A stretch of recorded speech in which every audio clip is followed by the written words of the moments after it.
tentang sujud itu kan jelas di dalam hadis Nabi sallallahu alaihi wasallam, dalam hadis sahih, umirtu an asjuda sab'atil a'zam atau sab'atil a'dha, diperintahkan aku untuk sujud oleh Allah dengan 7 anggota.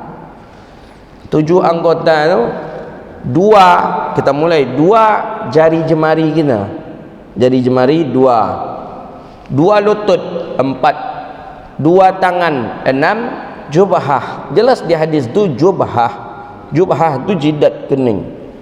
Sedangkan hidung ini hukumnya sunnah menurut jumhur ulama, illal maliki, kecuali pendapat mazhabnya Imam Maliki.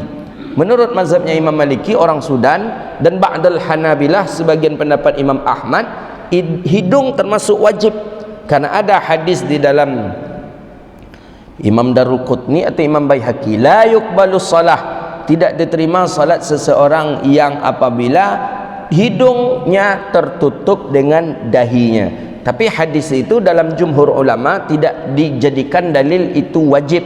Yang dijadikan dalil wajib karena ada umirtu, aku diperintahkan. Ya 7. Hidung tidak, hidung sunnah. Jadi kalau hidung tertutup tidak ada masalah, tidak ada masalah. Tapi kalau dahi tertutup itu memang betul itu tak sah salat. Dahi tertutup umpamanya dengan mukennah atau dengan pakaian yang kita pakai, seperti ini gitu. Kalau dalam mazhab Syafi'i, walau min sya'ratin, walaupun daripada sehelai rambut tertutup pas di tengah-tengah ni, qaul mengatakan tidak sah salatnya. Jadi bagaimana? Memang jubhah harus terbuka. Harus terbuka jubhah kita. Yang jubhah itu para ulama mengatakan 2 jari di atas pelipis mata atau di atas tengah mata ni, 2 jari di atas. Ini jubhah. Ini sudah jubhah ni. Menempel saja yang itu sudah boleh. Kesalahan yang banyak itu, kalau selama ini saya perhatikan, kesalahan itu pas di kaki yang banyak itu. Kaki. Kita kaki sujud itu banyak biasanya kita ujung jari saja kita tempelkan ini. Ada kadang yang tak ditempelkan, ada kadang yang diangkat saja ujung jari. Padahal dalam Hasyiah Bajuri, Imam Bajuri wajib menempelkan asabi', butunul asabi'. Butun asabi' itu perut anak jari. Anak jari kita ni ada perutnya, Pak. Itu yang apa tu? Yang bulik di ujung itu kan kau perut anak jari namanya kau. Kau perut anak jari namanya.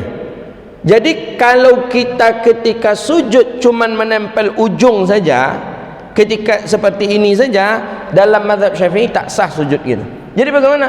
Mesti ditekankan. Memang perut anak jari itu kita tekankan sedikit. Ya tidak harus lama, tapi pokoknya ada kita tempelkan sedikit dia. Begitu dia. Itu butunul asabi'. Kalau sekedar menempel saja tidak sah. Di situ kebanyakan kesalahan kita. Ada kadang memang tidak sah. Dalam mazhab Syafi'i sebutkan tak sah. Maka banyak kita perhatikan solat-solat, orang-orang kadang ustaz pun, kadang imam pun solat, memang dalam kaedah mazhab Syafi'i la yasih, tak sah solatnya kalau kaki tadi, perut anak jari tadi tidak ditempelkan. Tidak ditempelkan maksudnya tidak ditekankan ke lantai. Itu tak sah. Jadi memang harus ditekankan. Ditekankan ya. Kayak gini dia kita sujud. Berarti memang harus seperti inilah kita sujud. Malah dalam Hasyiah Bajuri itu kullu asabi'ahu yattajihu ilal kiblat. Anak jari kaki itu semuanya menghadap ke arah kiblat. Bagaimana caranya kira-kira? Kalau mau deko, nak kan mengarah kiblatnya dah. Memang harus digekokan, ditekankan, baru dia bisa menghadap ke arah kiblat. Nabi seperti itu sujud. Maka ulama dalam mazhab Syafi'i mengatakan hukumnya wajib. Tapi kalau hidung, tak. Hidung ulama mengambil hukumnya sunnah. Begitu dia tengok. Jadi tidak wajib hidung, sunnah. Ba'dal Hanabilah dengan Malikiyah itu memang mengatakan hidung tadi wajib. Gitu. Jadi kalaupun tertutup hidung kita karena masker umpamanya, tidak ada masalah. Tidak ada masalah. Baik, ada yang lain? itulah awak kau sebenarnya banyak rugi awak kau. Masa semayang kamu saji gini kau safat lah jarang tu lah rugi lah cik tu ah. Yo, kita ambil patokan hukumnya sunnah, ialah hilang pahala sunnah awak cik. Menjenguk orang yang sakit kita ambil patokan hukum sunnah, ialah hilang lo pahala sunnah awak cik. Berjabat tangan bersalam menjurang, hilang lo sunnah awak cik. Ya nyo walaupun kita ambil hukum sunnah, ya sunnah dalam arti kata kan tak ya berdosa, cuma kan lah rugi gitu. Jadi covid kau banyak merugikan ekonomi lah, rugi dia nyo pahala pun rugi waktu covid kau. Ya pahala pun rugi kita. Banyak sebenarnya yang bisa kita berikan kepada orang, bersalaman dengan orang lah apa pahala sekali bersalam gugur dosa kita. Menjenguk orang yang sakit seperti apa pula buat pahala. Begitu.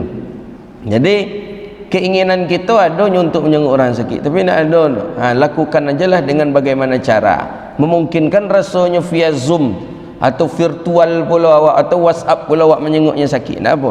Umpama dun sana awak ada di Tembilahan, sakitnya kini. Awak apa cara awak nak menghiburinya? Awak ke situ jauh dan kita pun payah. Masih ada fasilitas WA gini.